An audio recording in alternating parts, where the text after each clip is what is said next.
Hi, Nadia. Hello. I'm so excited to have my friend Grace on today. Hi, Grace. Good morning. Hi. Good morning. Okay, I'm going to introduce her for just a moment, and then you'll see why I'm so excited to have her. So I call her Grace, but her true name is Alta-Grace Tan. She's a licensed clinical psychologist. She's had a private practice for over 20 years. Congratulations.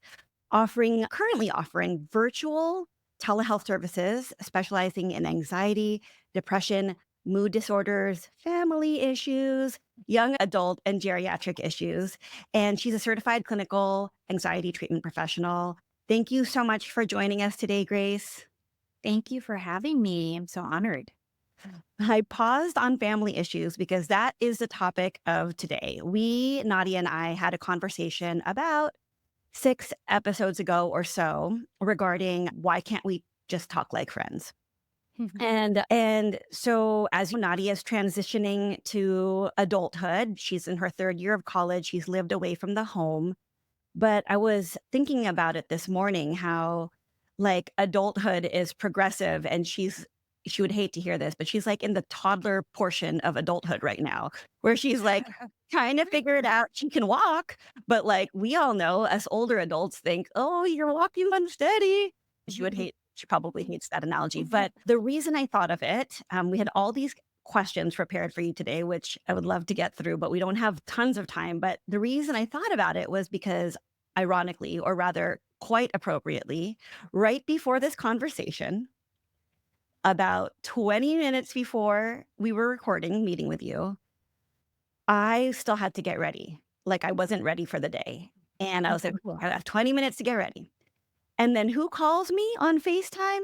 Nadia calls me, and she has an oh so urgent issue regarding tax forms that she needs to fill out, like, right now. And my first was like, "Hello?" She's on FaceTime. I was like, "I gotta go. I have to get ready for a podcast." And she's, "What? Like, why are you tagging me just, like, from the beginning?" And I was like, "Because I have to go. I'm not even showered, and you're asking me tax questions." She's, "What kind of exemption should I have?" And blah, blah, blah. I'm like, "Who have answers to any of these things? Can you look it up on the internet?" And so we go back and forth. She's, like, big-eyed, thinking I'm attacking her. I'm like, "I'm not attacking you." At some point, I'm talking to her on speakerphone while I'm in the shower, yelling to her. She thinks I'm yelling at her in an angry way, but really I'm just talking over the water. So anyway, it was totally a display of the situation that we're in, which is sometimes she needs help and it's like right away, but at other times she, like, doesn't want my input at all. So, thoughts? First off, can I just chime in here? Nadia, I heard mom saying a bunch of stuff of she thought like she was being attacked. She didn't like this. And is that accurate from your lens? I Or did you feel like you were being attacked? I s those were the words that I used. I Oh, saying it in a way of, "I don't want you to think I'm attacking you." I just she was already stressed, and so I was asking her a question, and so in the moment, I felt like she was already stressed out, and then I was asking her a time-sensitive question. Which is funny gotcha. because then because then afterwards, I called my dad, and he was just driving, and he was like, "Okay, just send me a picture of the and I'll help you later." But then I think my relationship with you is we're always like we're always stressed out and questions are always time sensitive. Wait, So let me chime in real quick. I said the exact same thing. I said, "Can you just fill it out and take a picture and send it to us?" And I don't know if you didn't hear that because I literally said the same thing. And then you said to me, "Promise me you'll be on the phone later so we can talk about it." And I was like, "Yes, I have work." that's like another thing. I think this is in one of the questions, but like when I'm in college, there's like it feels like when I have time sensitive questions, it's hard if I'm like texting over the phone and we're in different time zones. And I know you experienced that too with Taylor too. Like being in a different time zone and everyone's in school and work at the different times. Like Yeah. I'm texting you guys and waiting for a response, and then you're in doing your own thing. So then that impacts our community. Absolutely. Absolutely. And I think this is really just how important the mother and daughter bonding relationship is, and the fact that you called mom first. Maybe that also speaks to how, Elisa, you're maybe the kind of the first person Naughty goes to for this particular issue initially. But it just speaks to how this relationship is so essential, and why how do we navigate issues, especially as our children get older, right? Do we speak to them still in that they're like toddlers, for example? Or do our children still respond in a way that they become like more, they regress? Or how do we handle this now as adults, as a young adult, and demand, do we still, oh, mom needs to answer this right away because I am in a rush, and think that mom's just going to drop everything. When in reality, wait a minute, maybe in the past, when you were a lot younger, I think that's the thing with our kids too, is that they forget, wait a minute, moms, dads have also busy lives. And so much of our world has been about our kids. Would you say that's accurate, Elisa? Yeah. And, like it truly is sometimes urgent, the needs of the kid when they're very little, right? Because I guess the consequences are pretty tough. They'll start screaming or they'll start crying, and you have to attend to what their needs are. Yeah. Absolutely. Or that's what is our priority in that moment. And that's that emotional shift that I think one of the questions that you prepared was, what's that shift that happens? And it's that from childhood to adolescence to adulthood. And then from dependence to independence, right? And then our expectations change, our roles change in in our kids' lives. And how do they start to adjust to that? And how do we adjust to these changes? It's tricky. Yeah. I think we're using this as a free therapy session. But going off of that, I wanted to know, this is one of the questions I had for you, is what are some um important pieces of advice that you might give to mothers and daughters who want to strengthen their relationship during those times of transition? Absolutely. Such an important question. For sure, acceptance. Acceptance that if we can understand on both ends, mothers and daughters, that we're changing, that through acceptance, we're going to have more of a deeper understanding of each other, deeper connection, and that if we can utilize that acceptance through active listening, you know, respecting, mutual respect, offering support, but not control, being able to also trust that as us moms, that we've done the best that we can at this point in time in their lives, and they're off at college and going, okay, we did the best that we can. What are they going to do with that? And to also recognize that sometimes they're going to need to figure it out themselves. I think that we're quick as parents to just offer the answer and to slow it down for ourselves and going, okay, so Nadia, what do you think you need to do? Mm. Versus quickly going, okay, you got to do this and this, right? I tell this to Ray all the time. Wait up. We're quick to answer. Let them try to figure it out. What do you think you should do? Mhm.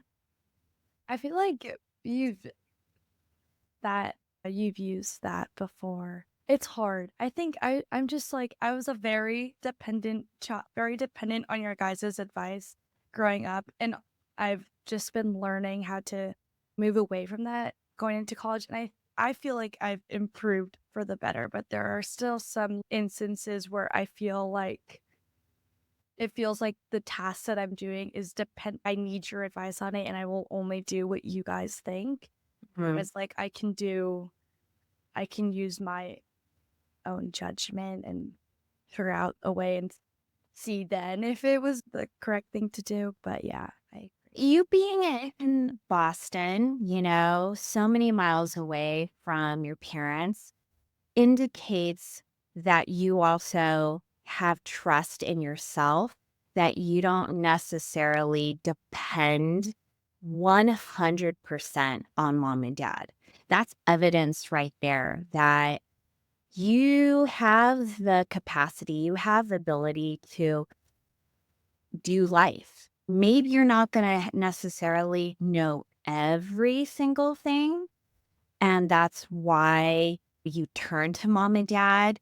But you also probably don't realize, and you're learning that you also have the ability to critically think through things. Yeah. It's just easy to call up mom or text mom or dad, right? And as parents, I think, Elisa, that's where, you know, we need to remind ourselves of not just quickly answering, where that's where I see it in some cases, some patients of mine and some families that I work with, where because they love their children, they believe that they have to drop everything. They have to answer every single question or deal with every problem versus really reminding ourselves as parents that it's okay to walk through it with them versus necessarily giving them the answer right away. Okay. What if we're going through it, we're saying like, what do you think you should do? And then I totally disagree. I think that I see the writing on the wall. This is a very bad idea. You definitely shouldn't do this. I feel like there could be some dire consequences. Then what do Yeah, I do? yeah, for sure. Prioritizing safety, physical and mental safety, just knowing that, like, where they're at. If it has, if that's on top of the list, it's absolutely, this is not going to be good for you. This is what I think, and let's walk through this. But more about guiding them of here are the things that I'm thinking about versus telling them you're wrong. This is, you don't know what you're talking about. And oftentimes when we do that, I notice in dynamics, the other party, whether it be our children or even just someone else, shuts down. It's being able to express our differences in an open, honest communication and being able to say, hey, I'm nervous about that. Hey, I'm worried about that decision because of X. On the other side of that, how does that person then respond without feeling defensive? Like, Yeah. don't worry about it. I got this. Or why do you think that I can't do this? I'm just telling you because I think this is a good idea. Obviously, I think it's a good idea, or else I wouldn't be doing it. Why are you telling me that you're nervous about it? I just want your support. Uh, that's also first is to when you're speaking about the concern, I would utilize I first language. I'm thinking this versus you're doing something wrong. That is going to definitely increase that defensiveness when you're telling your child you're doing this wrong, and that you e- equates to defense. When you're speaking in the I first language, it's about how you're thinking, how you're feeling, and shifting it into that connection. So again, it's connection versus putting that wall up. Yeah. Mhm. Yeah. I think that's definitely hard. I think for me personally, sometimes I will I'm very open. I text you a lot and I'll just tell you like, I'll tell the whole family like random things. And it's almost like I want support when I might not necessarily be given. And then I'm not given the support. And then I'm like, wait, why? Like, I didn't want anyone to say anything negative about it. But I don't know. Mhm. It's easier right now in this moment to be like, okay, there's two different perspectives. But I think that's something I've been dealing with recently. And and I invite you to think about support as, does that always mean that mom and dad says yes, that, oh, that's a great idea? Does that equal support to you? Or could support look like, hey, I'm gonna be here. I'm always here for you. I may disagree with that decision, but that doesn't mean that they don't support you. Yeah. Yeah. That's really important. I think one of our questions for you is how can, I guess, not only mothers and daughters, but parents and their kids as well maintain closeness with different lifestyles. And I think that would be very important to continue like support, but not necessarily decisions. But yeah. Sure. Yeah, definitely continuing on with acceptance of the changes in each other's lives. And mom and dad are changing too, Yeah. not just you as the adult child, but mom and dad. They're adjusting to a whole different lifestyle of the children not being home anymore as empty nesters, being busier with other things. That I think that's so incredibly important. So it's about creating boundaries, right? Around sensitive topics, maintaining still and engaging. And you guys are really good about traveling together and having those shared experiences. Even though you guys are all doing different things, you're coming together and having these experiences to connect with. That's going to be a way to remain close, to make sure, even though you're not seeing each other on a daily basis, these shared experiences still are so vital in the relationship. Yeah. Yeah. I think sometimes I can think of examples in my life, not just with my kids. Over time, sometimes you want to have these shared experiences, but it's work to have the shared experience. For example, if my ability to be able to keep up with everybody, like walking, like I can't keep up as fast as everybody walking, becomes a burden on everybody else. And they feel like they can't do all the things that they want to do on the vacation or wherever we're traveling to. I might feel that and they might feel that too. And I don't know that I have a question here, but I guess what you're saying is even when it's not the easiest, that we should make some time to prioritize hanging out with each other, even if it might not be pleasant or easy. Yeah. Absolutely, that it's still the experience and it's in and of itself. Even not just traveling, but look at what you and Nadia are doing right now. Yeah. You know, doing this podcast together.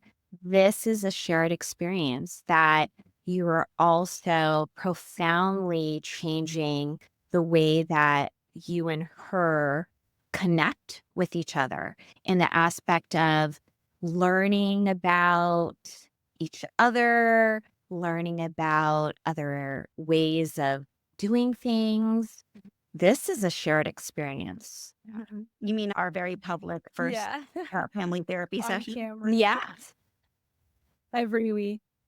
But yeah, I agree. I feel like because I went to school so far away, I feel like I'm going home this weekend with my roommates for spring break. And I feel Yay. like I don't, since I'm not home very often, I physically can't come home very often.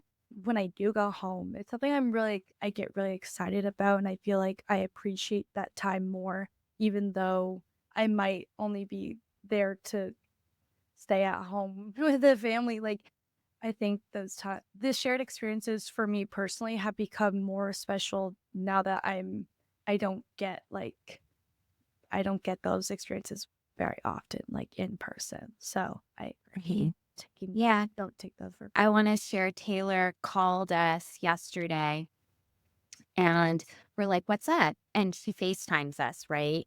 And we're like, what's going on? And she's nothing. I miss you guys. I just wanted to just talk to you guys. And we weren't talking about anything. She just was sitting at her desk. Ray was sitting at his desk. I was like blowing my hair out. I'm like, that in itself it was so sweet to be able to know he can just call us anytime, even on those dead spaces of time where she's not doing anything, but she felt comfortable or felt the want to just spend time with us by FaceTiming us. That's a great like intro to I think what's going to be our last question, which is often do you think it is appropriate for a mom and a daughter who's in college to talk to each other? Because I think Nadia can probably share that she has some friends that talk every single day with their parents, and then some that totally don't. So, what is like a good amount of frequency? Just like what Nadia has, gone from her friends is that it's individual. It's a very individually dynamic, dependent on the relationship with their family. I don't think that there's a right or wrong path of communication. I would take the lead from the child, from the adult child, being able to be okay with maybe starting off when they go off to college. It was, I was pretty assertive in the aspect of, hey, call us, right? And she responded and didn't give me grief or anything like that. I think it has been of a habit now. I actually asked her about that. And I asked her as Taylor, is that annoying to you? Is that frustrating? She's, well, no, I like it. I enjoy it. So also checking in with with your child about, is this something that's reasonable for you? Or do you feel as if this is burdensome? It really then maintains that mutual respect, those boundaries of checking in whether or not this is an okay thing on both ends. Mm. I think both ends is important. As you're talking, I'm thinking, what if you take the child's lead and the child is, I don't want to talk that often. I want to talk once a month, maybe, or just whenever. And you, like as a parent, want to speak more frequently. And it's like, how do you find that balance if you're on different pages for that? It's going to be hard. Obviously, if you're not aligned, definitely it may be a bit challenging to adjust to that, right? But it goes back to understanding and acceptance and maybe trying to figure out what is it about them that wants to disconnect in that length of time. I wonder, I think more of my kind of psychologist brain is coming up like, oh, what is that about? Are they trying to really separate themselves from the parents to really get a sense of what life is like without them. So it maybe has nothing to do with mom and dad, for example, and maybe just about them. And so for even just to ask, hey, tell me about the once a month. I'd like a bit more often, but what for you makes it that's enough for you? Mhm. To ask questions with curiosity versus judgment. Mhm. Yeah. I feel That is pretty a great piece of advice for maybe every one yeah. of our questions. Yeah. I think that I see both sides of my friends, obviously, like you said, but I think that we talk at a frequency that I prefer. Like we have these podcasts and I feel like we talk like a lot of everything, like not only what just happened this week, but like thoughts and feelings and like all of Yeah. that. And then we text pretty frequently too.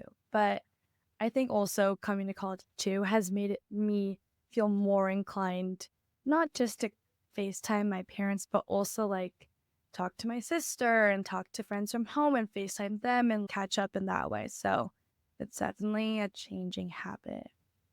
Right. And it speaks to the relationship.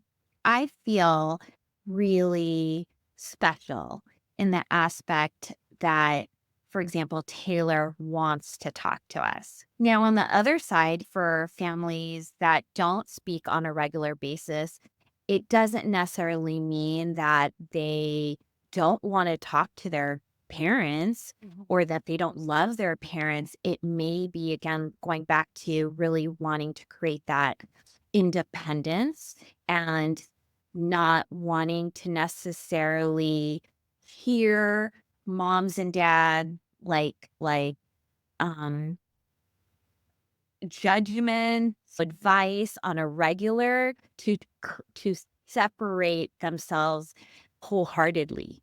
And so it depends. It really has a lot to do with what is it about the young adult that they're trying to do to maintain that independence in their lives. Does that mean cutting out mom and dad altogether from their day to day? Maybe once a month is enough for them. Yeah. Mhm. Yeah. Wow. I feel like we could go on and on. I feel like we're gonna have to do some more online family therapy sessions as well. You might Maybe have we to should bring listen Taylor to on this. too. Oh boy. That would be great. I think. Thank you so much for joining us today, Grace. Yes, thank you. Thanks for And having me. yeah, your patients are lucky to have you too. Is there a way that they can get a hold of you? Yes, I sent you that link. Okay, great. Yeah, it We'll include that in our Okay. notes. Perfect. Simple practice. Yeah. Okay. All right. Have a good rest of your day and a good weekend. And Nadia, I'm super excited to see you tomorrow. Oh my gosh, I how exciting. Yay, have a wonderful spring break. Thank you. Thanks so much for having me.